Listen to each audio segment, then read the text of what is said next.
All right. Welcome back, everybody, to What the Health, the Doctor's Chat. I'm Dr. Greg Eckel, Dr. Jonathan Nadal. and we are coming at you from Portland, Oregon, and Park City, Utah, with our lively chat on some interesting therapies that we find interesting and that we think that you should too. We've got Ozone and EBOO and HBOT and AllCore. I guess I should put it oh my at the end of that, huh? Sure. We just are coming in off of what we wanted to share are some interesting therapeutics that we brought into our clinics, and in particular the EBOO. We had that training in Portland office this weekend. I received my first extracorporeal blood oxygenation and ozonation. It just rolls right off the tongue. So we figured we would talk about ozone therapies, EBOO. What do we do with those? Then we'll move into hyperbaric oxygen, which is another oxygen therapy. And then we're going to talk about another device that we pulled in just to help with expediting the change and what we're seeing with our patients. So let's start out with ozone, Doc, and really looking at it like, what is it? How can it be beneficial for folks? What are we talking about here? Yeah, no, excellent. I mean, so ozone, right? We think of oxygen, O2, and then if you get another oxygen on there, it's O3. And we know that it's high up in the sky. It's also somewhat in our environment. You smell it sometimes in different machines, they emit it, but ultimately it can be very therapeutic in the right doses in the body.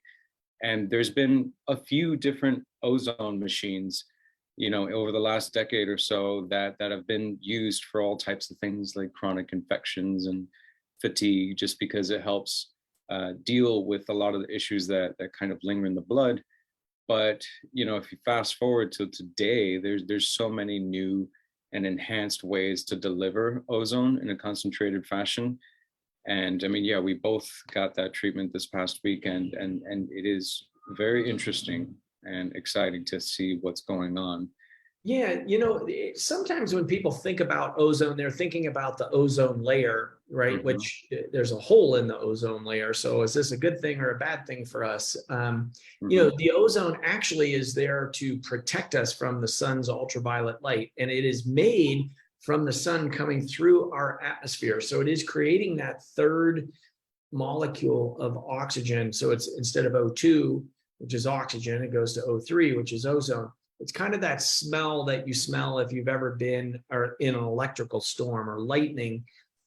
People will describe it as like fresh air smell. It's the second most powerful sterilizer in the world. So it can destroy bacteria, viruses, odors. The lightning strikes, like I mentioned, and it's that fresh, clean spring rain smell that people can hear. Or smell. And how it works is that third molecule of oxygen is creates an oxidative stress or oxidation. So it'll go and clear by putting it into the bloodstream. It'll go and clear out free radicals from our blood. And then it leaves an oxygen molecule. So it's way to oxygenate the body. It can increase our circulation, and it really does ramp up these NRF2 pathways, NRF2, which are potently anti-inflammatory, anti-cancer, highly repairing pathway that feed our mitochondria. So oxygen or ozone therapies they've been around a long, long time. So much so, Dr. Robert Rowan actually went into Africa to treat people of Ebola. Now, when you say Ebola in the general medical care system, we get a little bit antsy because it's a very dramatic viral illness that, that's the one where people are like bleeding out of their orifices with no, quote unquote, no known cure. Well, Dr. Rowan actually was don't quote me on the country, so I won't say it, but he was in a country treating with the Ministry of Health Ebola, and actually treating it very effectively with ozone, which is a pretty readily available, mobile treatment that you can take. Really unreal, really, that you could have that effect. Well, he was getting some research set up, and then promptly got kicked out of that country. And I believe this story is on his YouTube channel, so you can check it out and do some fact checking for yourselves. But this is a therapy we've brought into our offices because of the recent pandemic that we went through. We want to have some solutions for folks. While we might not have research on the specific virus when it comes down the pike, we do have the history of its use in viral illnesses. It's amazing for autoimmune conditions, infections like Dr. Nadal had mentioned. We decreases inflammation, modulates and downregulates in autoimmune conditions. So for autoimmune conditions, it will also modulate the immune system. So if its immune system function is low, it will modulate immune system up. If it's high, it will modulate it down. So then we did kind of the next generation of ozone, which is called EBOO. And we have a picture on our Facebook page. You can check that out. And that's where we have, it's drawing out on one side, goes up to the ozonation and oxygenation apparati, and then comes back in the opposite arm as the return. And it goes through a filter. It's not filtering anything, though. I think a lot of people are talking about it as, oh, it's like plasmapheresis, or you're filtering out senescent cells or viruses or bacteria or mold. No, that's not what it's doing. It's actually just exposing the blood on multiple fronts and multiple sides to ozone and oxygen. So it's hyperoxygenating the blood. And then it is also going through a UBI, which is ultraviolet blood irradiation, which has its own classification of benefits of putting light on the blood. And, you've heard us talk about light and frequencies being the next generation of medicine. And so they've put those together to actually have better outcomes in the therapeutics, right? Mm-hmm. Yeah. So how did you feel with the EBOO? Well, the day of I think most notable were just like fluctuations in energy. During the treatment, I described it as kind of a fuzzy, not lightheaded, but there was something different. You're getting like 1 to 2 liters of blood that are going out and running through the machine. And so you can tell something was happening besides being hooked up to both my arms, and there's this machine next to me. But yeah, it was interesting. The energy fluctuations were curious, eventually just slept very deeply that night. And then the next day or so, also kind of just a little off with energy, but then suddenly the day after that, Sunday going to Monday, I don't know if you felt this too, but it was a certain clarity, or like just there was a lightness both in my body and my brain.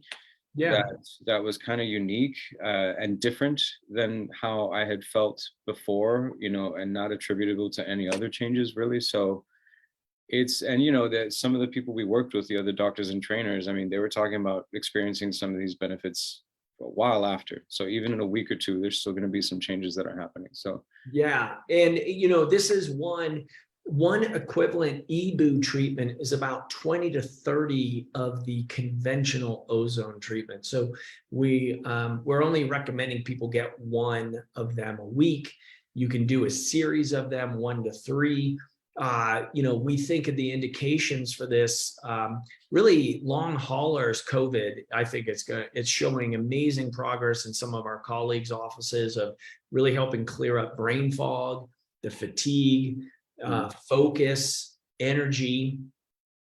It can also be used in chronic low-grade infections, for chronic fatigue syndrome, where Epstein-Barr virus or herpes simplex virus or cytomegalovirus, so these chronic viral loads in somebody. Lyme disease is another one that I think it shows amazing promise. All autoimmune conditions for sure in the immune modulatory front. One word that I want to put a plug in for that NRF2 pathway. There's all of this talk about mitochondria and mitochondria being the energy factories of all of our cells. This NRF2 pathway is really the precursors or sets the stage for your NAD pathways. So now they're showing NAD levels drop as we age, so it could be related in an aging process of low NAD levels, which are, directly responsible for mitochondria health and energy. So this is a great therapy to think about to help on on a longevity pattern. Sorry about that. Longevity pattern. So that component is, I'm gonna just turn that off. The new upgrade has got me, and I don't know how to turn off my notifications yet. Nice. So sorry, everybody out there on the podcast land. So we've got, so that's a lot about the ozone. We've mentioned it in a few of our other shows, but really wanting to highlight it here because we're literally fresh off the press with getting our first treatments. We'll have them in Portland and in Park City. And it's a really great, for chronic illnesses. There's a lot of patients in the Portland office that I can think of right off the top that I really want to get this therapy going for them. It takes about an hour. And it shows some amazing progress, potential for folks. Anything else that you'd like to say there?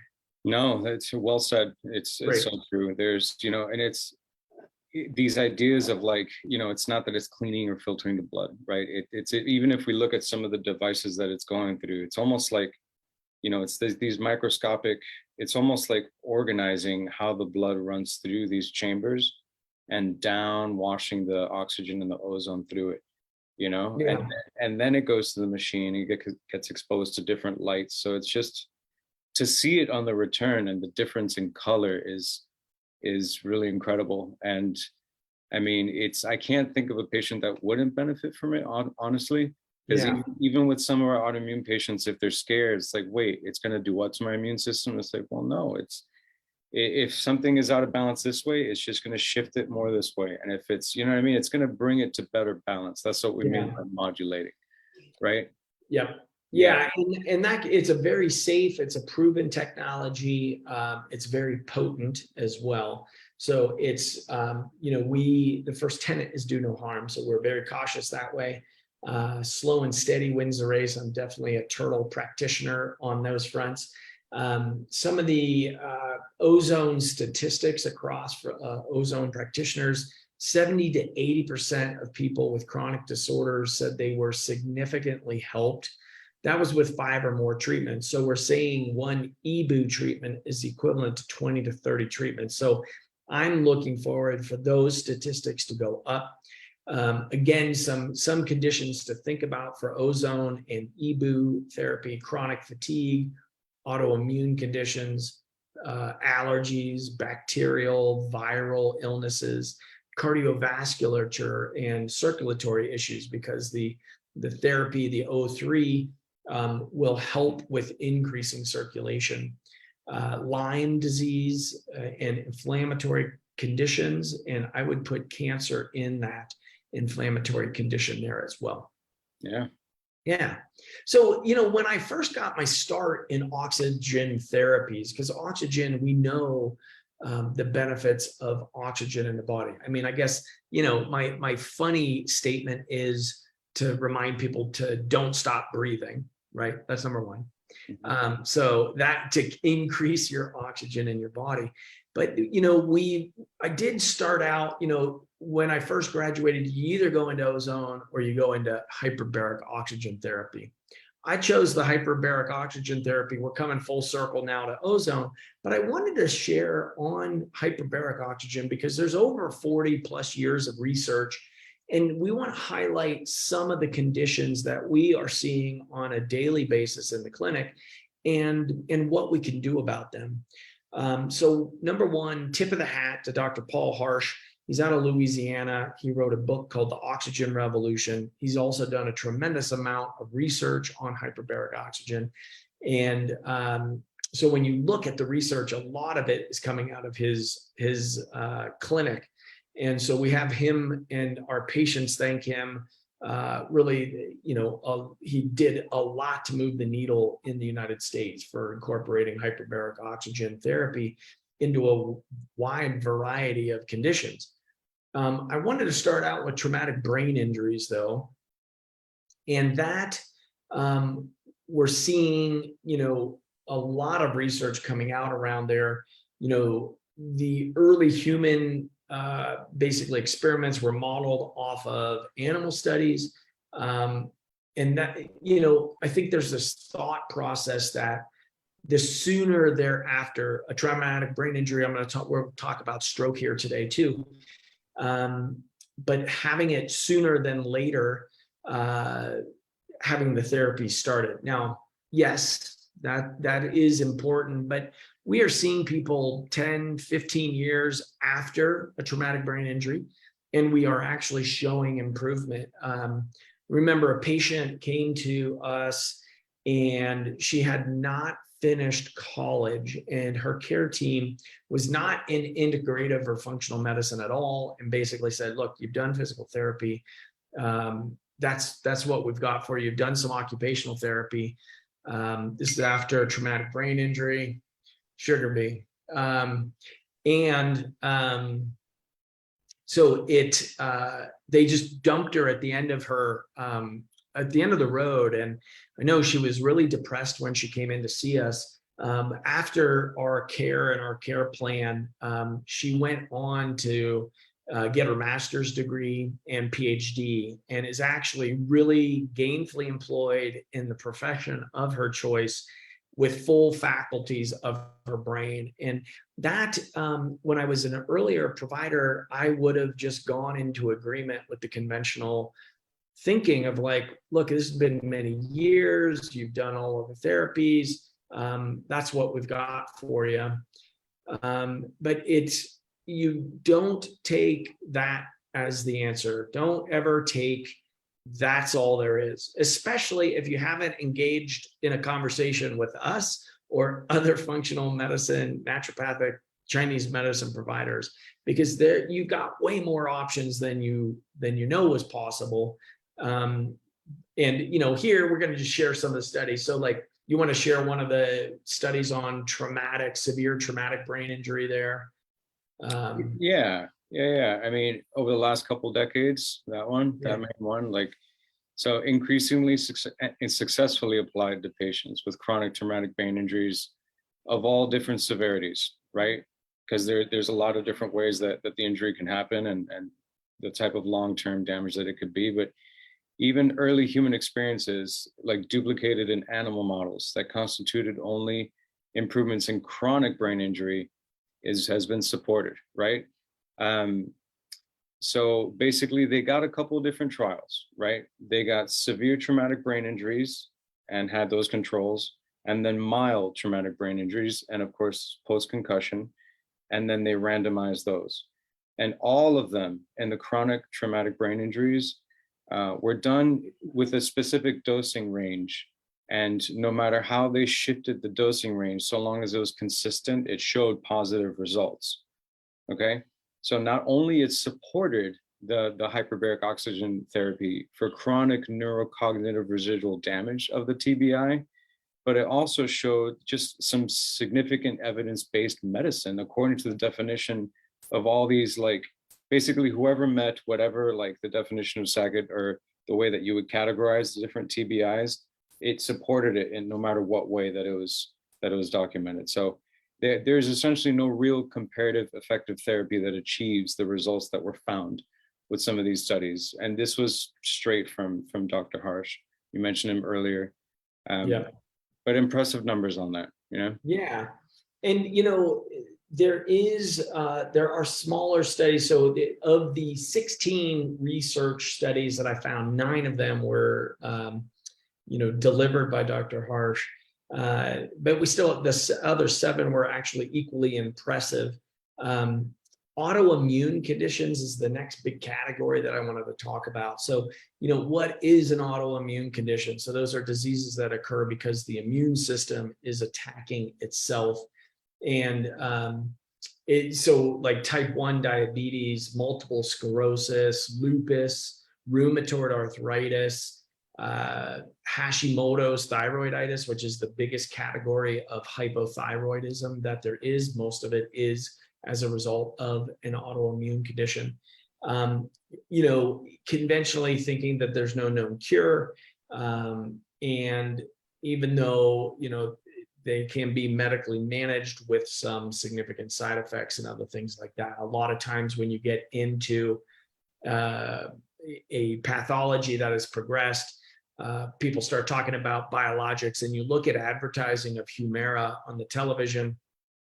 That drug, I believe, is $17,000 a year. It is a significant immune system modulator. Yes, people's quality of life can be improved. However, it is not the starting spot for these conditions, especially when you look at here, we're talking about hyperbaric oxygen, which is you going into a chamber. We fill, right now we're at 1 atmosphere pressure. We can fill the pressure of 1.3 atmospheres up to 2.2 atmospheres of pressure. More is not necessarily better, but it is an equivalent of time in the tank. Most of Dr. Harsh's research is showing 40 hours minimally in the tank. You can't just do 40 hours straight. You could run into oxygen toxicity there. But so we do it for about an hour and a half per session. On the autoimmune component, most autoimmune diseases are responding over, if you've had an active autoimmune condition over 6 months, once that wounding has occurred, regular low dose hyperbarics up to those 40 hours looks like it is turning off the genes for inflammation in the body. So they're anti-inflammatory.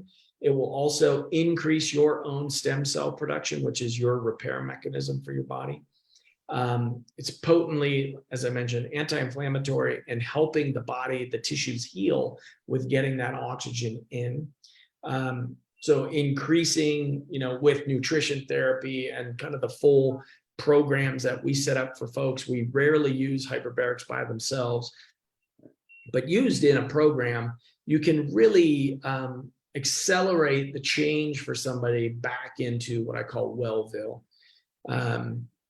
Around that dysregulation of the immune system, we talked about the ozone as an immune system modulator by giving one of the oxygen, of the O3, one of those oxygens is cleaning up reactive oxidative species, and then the O2 coming in to heal the body. Well, here in hyperbarics, we just have the oxygen flooding, 95 to 100% pure oxygen breathing in on a respirator or into the chamber, and then 1.3 to 2.2 atmospheres of pressure in the chamber, which then moves the oxygen from the environment outside of the body into your body's tissues, and hence regulating autoimmune conditions.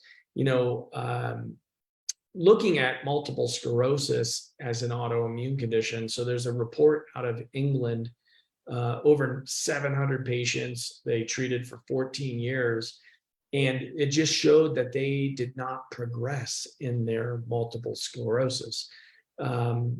Even Dr. Harsh's wife, Juliet, has had MS for 21 years, and she's able to work full-time, participate in sports, active lifestyle with very minimal symptoms. So, it doesn't really get offered to folks with autoimmune conditions. So I wanted to make sure that we were highlighting that for people.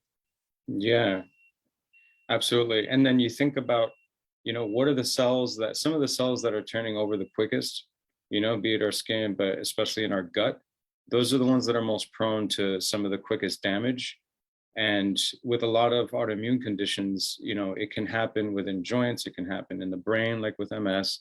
But then we also think of different inflammatory bowel diseases, right? Like Crohn's and ulcerative colitis, and those gut cells are turning over really quickly.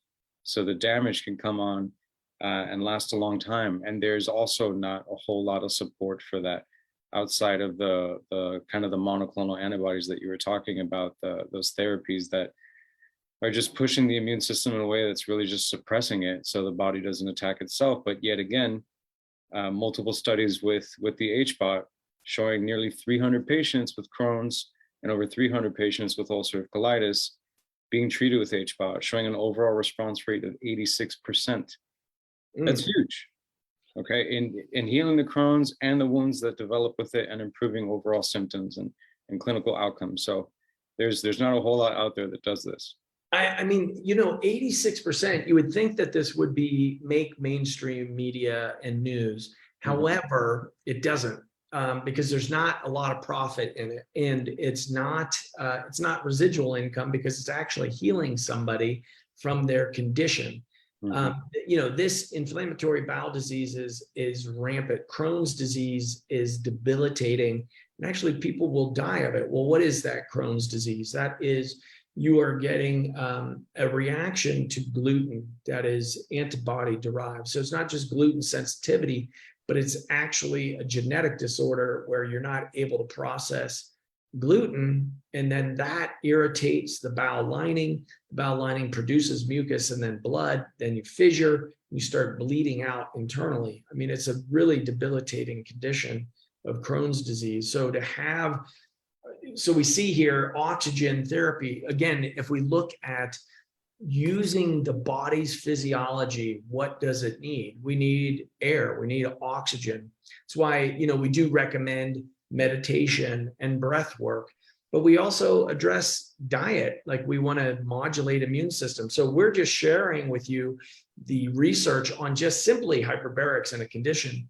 But when we, again, rarely ever just treat with just one therapy, because we want to do full court press of, okay, how steep is the incline? What do we need to put over here to the gorilla of the symptoms that somebody's experiencing, and get somebody balanced out really quickly, feeding the innate intelligence, the information it needs, your innate healing ability, which is everybody's, given right in our natural state of being is in health. Even though I know when you look out there, it does not look like that. It looks very disorganized. There's a lot of disease. There's a lot of suffering. Yeah. But that's, Yeah, and I mean, that's an important part of this. Like, we have all these amazing game-changing therapies, but we actually care enough to test before, right?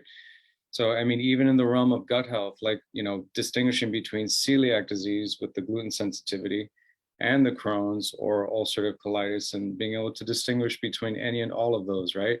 Yes, thank you for that correction too. No, it's all good, but yes. The point is, we like to test to actually figure it out. And even with some of the more rheumatic conditions like RA, rheumatoid arthritis and ankylosing spondylitis, more autoimmune issues, right? There's also plenty of encouraging reports with the HBOTs, right? So I mean, I think it was especially like with ankylosing spondylitis, they were finding 94% of 142 patients. This was back in the 80s. It found improvements with the HBOT. 94%.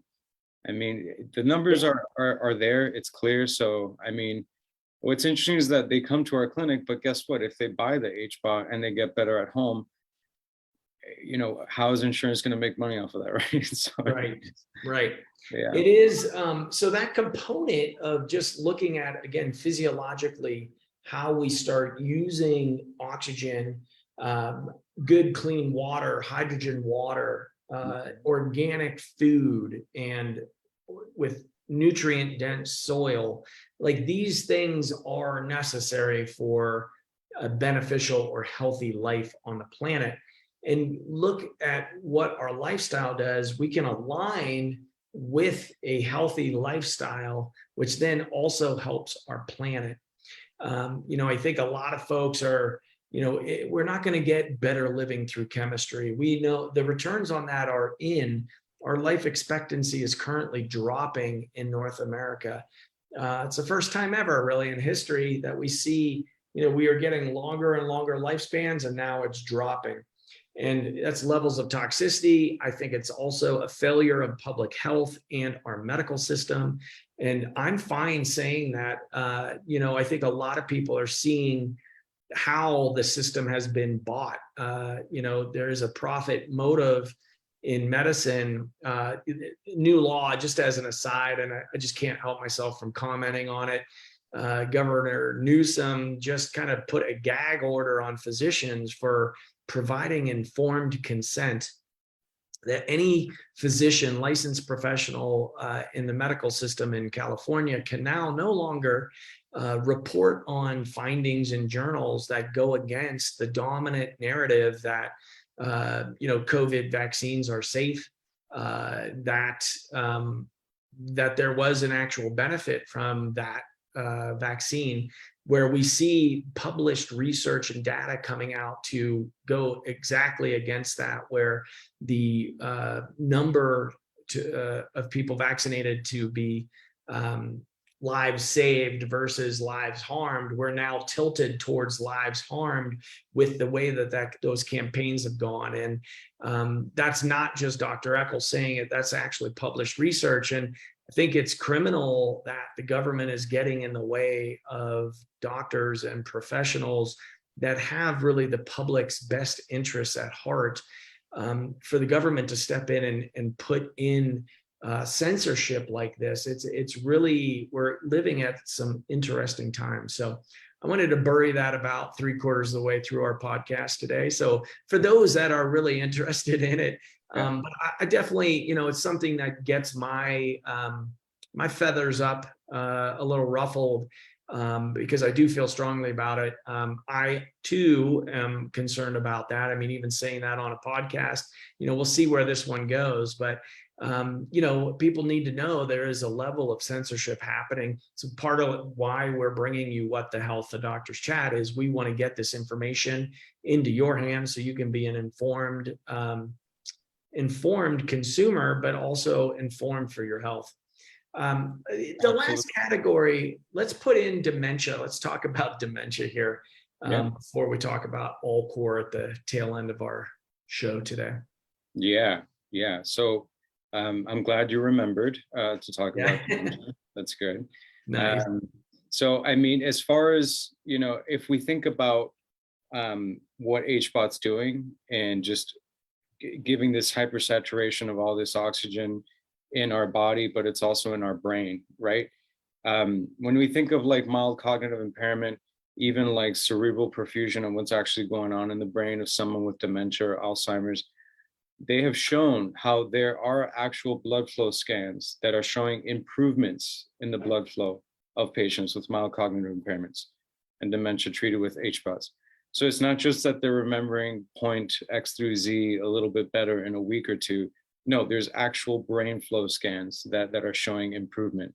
Now, exactly why or how, it's a little more theoretical and speculative, but I mean, by improving oxygen saturation, I don't know, that's like enough science to really sink my teeth into, I think, because HBOT, we know it's helping the body heal itself through an increase in oxygen. We know that we need it. And we know that brain shrinkage and reduced blood flow is going to be a part of the brain's issues and what's leading to some of the impairments. So guess what? If hyperbaric oxygen is going to improve oxygen flow and even reverse that damage or stop it from happening further, then of course, it seems like a given to me, but at least there's research out there and objective data to support it. So, yeah, of course, we want to use the research. I love the researchers. Our patient base and folks that are needing these therapies don't have the time for that to get settled. I guess you should run for the hills when you hear science is settled, because that's not the scientific process. So you can see I've been reading before getting on here on different topics, and so it's coming through on our podcast. But the component of this, we've put in hyperbarics with all of the brain regeneration camps that we use. Oxygen is the substrate. It increases your own stem cell production. We also utilize it with the very small embryonic like stem cell procedures that we do, which are laser guided and activated. And that we get the oxygen while we don't get 40 hours in the tank. Somebody literally would be camped out in our clinic for, a couple weeks. We put in 5 to 10 sessions, depending on how long somebody's coming into the clinic, just as insurance for the investment in the procedure that we did. But also it is a treatment in and of itself. So we see it in dementia with the research there, and then stroke and stroke rehab is another one. And I think that this will lead us into talking about why we brought the AllCore machine in as well. But on the stroke, I lectured 18 years ago, American Association of Naturopathic Physicians, the AANP. And I was honored to be one of only 2 naturopaths that were able to treat patients going through the Rehab Institute of Oregon with Dr. Anderson there, where all patients recovering from stroke go through for their occupational physical therapy and medical care after their stroke. And this was way before I was doing hyperbaric oxygen or any of the stem cell procedures that we're currently doing. And we were getting results with folks post-stroke. And you come to see, in Europe after a stroke, hyperbaric oxygen is actually part of standard of care, 40 sessions. I do want to dispel this myth that if you're not treated within the first 4 to 5 hours, then all therapies are for naught. You can treat with hyperbaric oxygen through any state of injury from stroke. So that could be acute, subacute, so that's the weeks to months, to the chronic, which is considered greater than 6 months. And really the key is resupplying oxygen to the stroked tissue, and the hyperbaric does like no other therapy out there. It really comes in, hyperperfuses the tissue. Now, not seeing it in the research or on imaging, bringing back dead tissue, but it's the living tissue around the dead tissue that we can start looking at. Are we increasing brain-derived neurotropic factor, BDNF? That's creating neurogenesis. Other therapeutics that we can put in there with acupuncture and Chinese herbs and different nutritionals. I do think that, as we mentioned earlier, the ozone therapy is another way to reduce the oxidative strain or stress from free radicals in the system, inflammation on the brain that hasn't been turned off from an event, whether it be traumatic brain injury or a stroke. So this can be a really good thing to consider. Yeah. Yes, absolutely. Great. Everybody get in the HBOT. I mean, we got yes. 2 of them. So oxygen for your brain. That's a good thing. Yeah. So let's see. So, other things that we put in here, what do I want to say? Is there any other notes on hyperbarics that we want to talk about?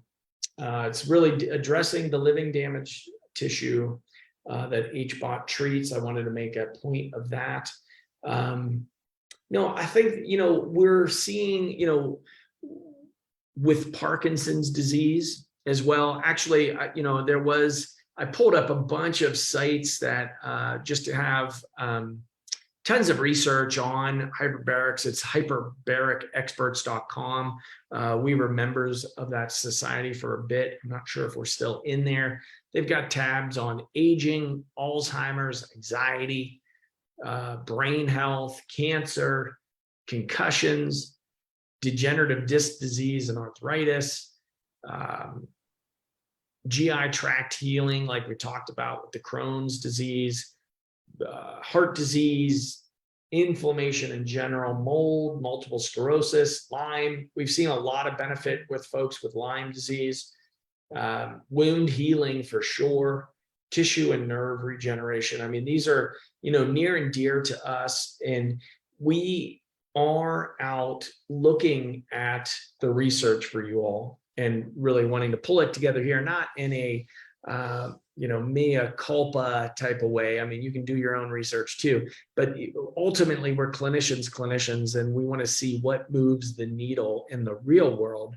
to get actual results for folks. So that said, when we want to add one piece here, which may or may not in your mind think that it fits together with oxygen therapies, but we've brought in a therapy called AllCore 360 to help on multiple levels in a healthy aging front, but also in a neuroregenerative front. And so maybe you want to speak into what is the AllCore 360 and what are we doing with that? Yeah. It's one of my favorite machines. Not only the way it looks and the way it moves, but you just feel like you're getting trained for NASA, really. Yes. So it's a device that you sit in and you program, different angles and rotational speeds, and ultimately it's all about the core, right? We think about core when we're training, when we're doing planks and certain positions, but most people are not training their core the way that biologically or physiologically it was designed to be trained, right? The One of the many impressive things about this machine is that it's going to, with each rotation that you get in, it is promoting isometrical engagement of more than 50 of these core muscles, and you're resisting gravity. And that lasts for just 10 minutes. And it's all in a balanced, coordinated, like systematic, but just 10 minutes. And you will be sweating and maybe even shaking a little bit when you're done. Okay. And we know that a healthy core it's being used 24 hours a day, 7 days a week. It's not like you could just turn off your core. Whether we're putting something down on a table or we're raising a hand or speaking or sitting or standing, our core is constantly engaged. So then if we think about even our patients with back pain or even post-stroke, which we'll get into more research around that, or basically anyone whose core has been compromised due to some injury, or even just athletes that have come through here to add that competitive edge, it can be really phenomenal. It can be a game changer. It is, I'm seeing people with chronic back pain. So what happens when you get injured, you start accommodating, and you'll see people with all kinds of different gaits or ways that their body has figured out, how do I move without pain? But it's not proper, and it can create all kinds of issues elsewhere. Like, oh, I injured my left hip. Now my right neck is hurting, or my mid back is hurting because of the abdominal, like the hip is out, and then it puts the, upper or lower thoracics and then lower cervicals, it'll teeter totter up the spine like that.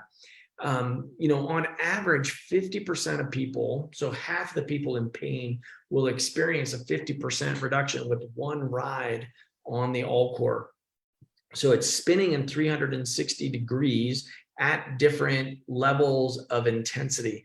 And it doesn't really look like you're doing much, but I'll tell you, those 10 minutes can be an eternity when you are pushing it. So it also increases, it's basically a high intensity workout in the end. So you're getting your cardio workout. If you just ride 3 times a week for 10 minutes a ride, and you keep increasing the basically the stimulation, your angle to build, you're building those cores. So you'll see anywhere, like for me, I broke my right ankle when I was a senior in high school playing hockey, ended my professional hockey career. No, just kidding. But it did actually put me on a different trajectory that I've really enjoyed the life that I'm living so far. But that incident did. I had a lot of friends that went to Division I hockey. Well, that right ankle then affected my right hip. I had right hip pain for a decade from a later injury, which then affected my mid-thoracics after I got hit by a monster truck. So, you start building layer upon layer upon layer of accommodation and of the way that you carry your body. Well, getting on that AllCore, I noticed, wow, my right abdominal core was weak. And I knew that when I was spinning around, either to the left or the right, when I could feel when that side was up and engaged, it was very weak.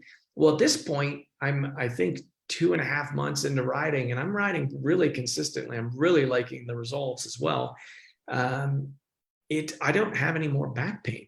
It's really in my core. I feel stronger on the core. You look at, a measurement of longevity is the ability to get off of the floor to a standing position and from standing back to the floor without using your arms or without losing your balance. Well, those core muscles are essential for that. We treat a lot of folks with neurodegeneration and they're having a hard time getting up from a sitting position because they've lost that core strength. So it is it's a longevity play for us. We also pulled it in for neurodegeneration. You want to talk about that, or neuroregeneration? Yeah. So, and good, because I mean, whether it's stroke or even some of the other patients with different conditions that destroy areas of the brain where that idea where nerves fire together, wire together, if the roadmap and the circuits from upstairs down to the core, if anything is off there, it's going to lead to issues that continue to reinforce each other in a bad way, right? And we know the trunk plays a major role in maintaining upright balance. And what that means is also performing many activities of daily living and essentially functional independence, which is the more kind of chronic end stage issues that we're finding with some of the population who have dealt with these types of injuries or are working through some of these conditions. So we know trunk control, it's an important early predictor of ADLs, especially post-stroke or having any type of neurodegenerative condition. So if that's such an important indicator and an early predictor, why not have that as one of the front and center, one of the pieces that we have to work through with any and all of our patients, right?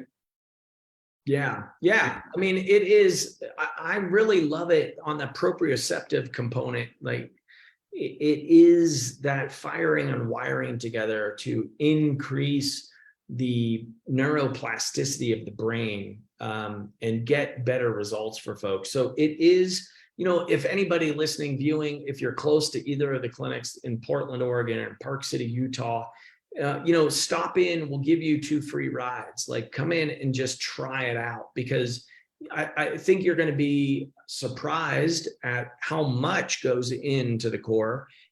You may have never experienced your core before either. Like, we're getting some feedback from people of some really weak core muscles. This is great. We're showing results with incontinence, with prolapses of uterus and other organs. So by strengthening the core, that all of the structures get also tightened and toned. And it's just, really people are functioning much better. Yeah. Awesome. Any last remarks, Dr. Nadal, on where we've covered? No, I think we hit all the main points really well. But just to plant the seed for I mean, there's definitely another interesting direction that's coming up here pretty soon with the whole bioenergetic summit, right? Yes. Yeah. So we do have launching here in a month, and we'll put these the links in the show notes for everybody. I'm really thank you for mentioning that, because I've put in a tremendous amount of hours interviewing over 40 world experts on different facets of bioenergetics. And where bioenergetics used to be considered, and in some circles still considered woo-woo, like out there, like, oh, you're talking about quantum physics and isn't that so cute? But really, what does that have to do with the real world? Well, actually, quantum physics is coming to a clinic near you. We're employing a lot of the information that we're learning and actually what the research is supporting. And I'm so excited to, share this with everybody. I've got amazing interviews I got Sri Preetaji from India, who created, her goal is to create 80,000 Buddhas on the planet to help, raise human consciousness. Dr. Sue Morter has been doing tremendous work on talking about unity field and oneness and how that applies to maybe your separation or suffering in life. Just a lot of, I've got Hamel Patel from UCSD. He's the lead researcher down there doing some of the amazing groundbreaking work showing that meditation turns on SERPINA5, a gene that is anti-inflammatory in the body, anti-cancer benefits from just meditating. And now we're showing the protein structures change in the body. So it's getting real here, folks. It's getting real. Yeah. So if you liked today's show, please give us a 5-star rating. It really does make a difference, and it's how we get the word out about what we're doing here. We want to share as much as we know with you so that it makes a difference in your life, so it can help you with your health. It can help you with your mindset. It can help you with your energy. And also think of 2 people that you could share the show with and let them know what you learned and why you thought of them. We're all in this together. We look forward to seeing you next week. Yeah. Till next time.